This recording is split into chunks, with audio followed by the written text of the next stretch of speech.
Ярмарка по окончанию инженерных каникул идет на ура. У ребят сегодня есть возможность приобрести интересный товар на честно заработанные деньги – коины. Участники этой программы могут приобрести различные фигурки из дерева. Инженерные каникулы длились 8 дней. За это время ребята должны были показать наилучший результат, чтобы заработать как можно больше баллов. В интенсивные курсы входили авто, робо, аэро и IT-квантумы. Также 3D-моделирование, английский язык и шахматы. Школьники со всего региона с большим интересом принимали участие в такой познавательной программе. Хава Чиниева из группы IT-команда. Девочка не пропускала ни одного занятия и заработала 35 коинов. Я до сих пор под приятным впечатлением от такой интересной программы, делится участница инженерных каникул. В IT мы работали компьютерами и создавали свою игру. А в робо мы устраивали гонки с машинками. И как ты справилась с этим заданием?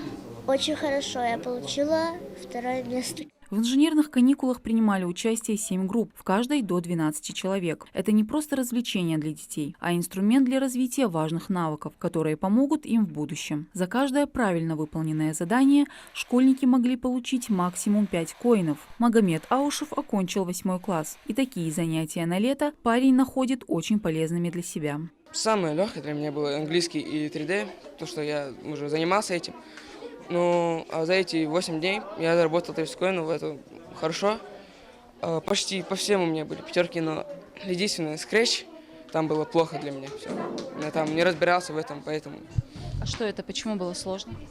Ну, у нас в школе это очень редко преподавали, а это такое приложение для создания, ну, чтобы фигуры двигались. Поэтому там тяжело это было все, это легче 3D для меня. Детский технопарк «Кванториум» после завершения инженерных каникул продолжит эту программу. И уже для других желающих ребят. Принять участие могут школьники с 1 по 11 классы. Самое главное – иметь желание и умение работать в команде. Для подрастающего поколения IT-игры могут послужить отличным инструментом для развития в различных сферах. Дети, они, если их не развлекает что-то, они, в принципе, обучаться не будут. То есть, если им какие-то лекции просто читать, там какие-то скучные, просто взять там листочки и штудировать, они не поймут, о чем мы говорим, в принципе, им не интересно это. А если мы тут взяли в кабинете, запустили дрон, там поставили на него стакан с водой, они такие: вау, там дрон стоит со стаканом, и он летает еще.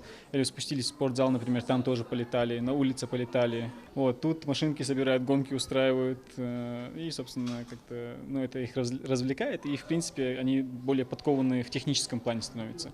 То есть, даже если они не запомнят это, механическая память, она в любом случае сохранится. Ребята, которые сегодня не смогли определиться с выбором, смогут потратить свою так называемую валюту завтра, до окончания ярмарки. Мадина Цора, Акрамат Десхоев, Магаз 24.